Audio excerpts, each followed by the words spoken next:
Hello students, आज हम देखने वाले हैं एक थ्योरम जिसका नाम है exterior angle property of a triangle. Class 9th के चैप्टर 6 में है ये थ्योरम और काफ़ी यूज़ हुआ है इस चैप्टर में। और कोई भी एग्ज़ाम हो 9th के किसी भी एग्ज़ाम में ये देखने को मिल जाता है, ये किसी भी एग्ज़ाम में। ठीक है, तो एक बार स्टेटमेंट देख लेते हैं। स्टेटमेंट है an exterior angle of a triangle is equal to the sum of its two opposite non adjacent interior angle. इसका मतलब क्या हुआ कि कोई ट्राइंगल है, उसके एक्सटीरियर जो एंगल होगा वो इक्वल होगा। अब किसके इक्वल होगा? ट्राइंगल के किन्हीं भी दो एंगल्स के सम के बराबर।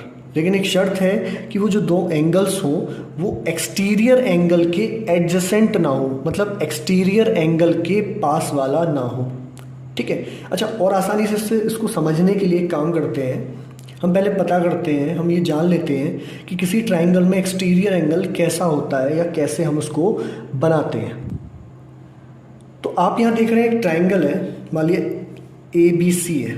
अब मैंने क्या किया, इस BC लाइन को, जो BC लाइन थी ट्राइंगल में या साइड थी, इसको मैंने एक्सटेंड कर दिया, प्रोड्यूस कर दिया आगे की तरफ। तो ये जो आप देख रहे हैं ना, ये इस ट्राइंगल के लिए एक्सटीरियर एंगल है। अब इसका सम किसके बराबर होगा? ट्राइंगल के किन्हीं भी दो एंगल्स के। लेकिन शर्त क्या है? जो एक्सटीरियर एंगल है उसके एडजेसेंट ना हो, उसके पास में ना हो। ठीक, तो यदि ये एंगल एक्सटीरियर है तो इसका सम जो होगा वो इस एंगल के प्लस इस एंगल के बराबर होगा। अब ये एक्सटीरियर एंगल जो है कि यही बने। देखिए मैं आपको और बना के दिखाता हूँ। यदि ये ट्राइंगल है तो ये भी आपका एक एक्सटीरियर एंगल है। अब इस एंगल का सम किसके बराबर होगा? मान लो इसको मैंने एंगल 1 दे दिया, ठीक है, अंदर दे दिया मैंने 2, 3 और ये 4। तो यदि ये एंगल 1 है तो ये बराबर होगा किसके? एंगल 2 + 4। ट्राइंगल के अंदर जो एंगल्स होंगे दो, उनके सम के बराबर। लेकिन शर्त वही कि एंगल पास वाला नहीं होना चाहिए, एडजेसेंट नहीं होना चाहिए। ठीक है ना। अब यदि इसको मैंने दे दिया एंगल 1, 2, 3, 4, तो बाहर भाई एक्सटीरियर 4 है। अब 4 किसके बराबर होना चाहिए? 1 + 2। 3 क्यों नहीं लिया? 3 जो है वो एडजेसेंट है किसके? 4 के। तो इन दो एग्जाम्पल से आपको समझ में आया होगा कि एक्सटीरियर एंगल क्या है और हमें क्या प्रूव करना है। ठीक है, तो एक्सटीरियर एंगल प्रॉपर्टी हमें क्या बताती है कि एक्सटीरियर जो एंगल होता है ट्राइंगल का वो बराबर होता है ट्राइंगल के अंदर के दो एंगल्स के सम के बराबर।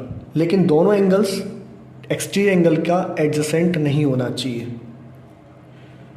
तो अब हम यहाँ पे क्या करने वाले हैं, हम नाम देते चलिए एंगल 1, एंगल 2, एंगल 3, और मैंने यहाँ से एक्सटेंड कर दिया BC को।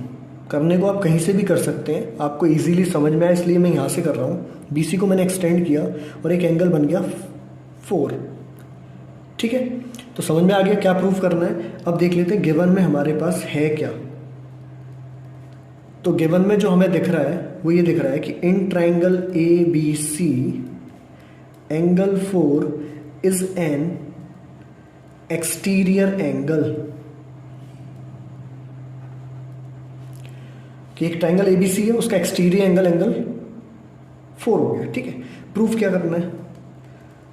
प्रूफ जैसे कि आपको पता चल गया होगा कि एक्सटीरियर एंगल यदि 4 है तो इसका सम जो है वो 1 + 2 के बराबर होगा। एडजेसेंट वाला नहीं लेना है। 4 एक्सटीरियर तो 1 + 2 = 4, ये हमें प्रूफ करना है।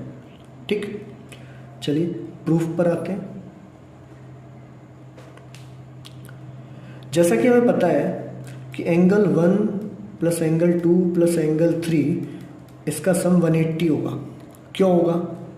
Angle sum property of a triangle, ASP, angle sum property of a triangle. इसको मैंने दे दिया फर्स्ट पॉइंट मान लिया इसको। ठीक, आगे और आप जाएंगे तो आप ध्यान से देखिए 3 + 4 करने पर 180 आ रहा है।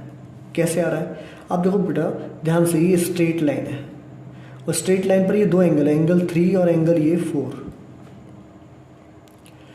तो स्ट्रेट लाइन पर जब दो एंगल्स हैं तो हमें पता है स्ट्रेट एंगल या स्ट्रेट लाइन 180 का सम होता है। इसका स्ट्रेट एंगल कितने का होता है? 180 का।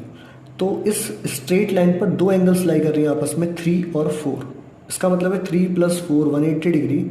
रीज़न क्या आ जाएगा? Linear pair. इसको डाल दिया सेकेंड।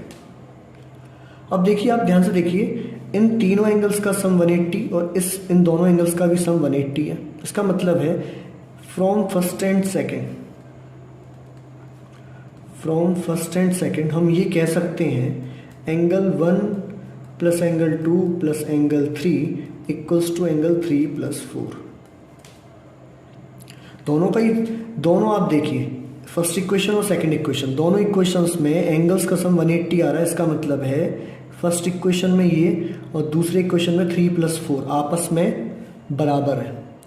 ठीक, अब जब ये बराबर है तो हमने बराबर रख लिया, 1 plus 2 plus 3 equals to 3 plus 4, और इस 3 से ये 3 हो गया कट। तो आया क्या, angle 1 plus 2 equals to angle 4। और अब ध्यान से देखिए, यही प्रूव करना था, एंगल 1 प्लस 2 इक्वल्स टू 4। ऐसे इस चैनल पर आगे आप और भी वीडियोस देखेंगे, थ्योरम्स देखेंगे, इंपॉर्टेंट क्वेश्चंस देखेंगे। तो इसके लिए इस चैनल को सब्सक्राइब करें और शेयर करें। Thank you.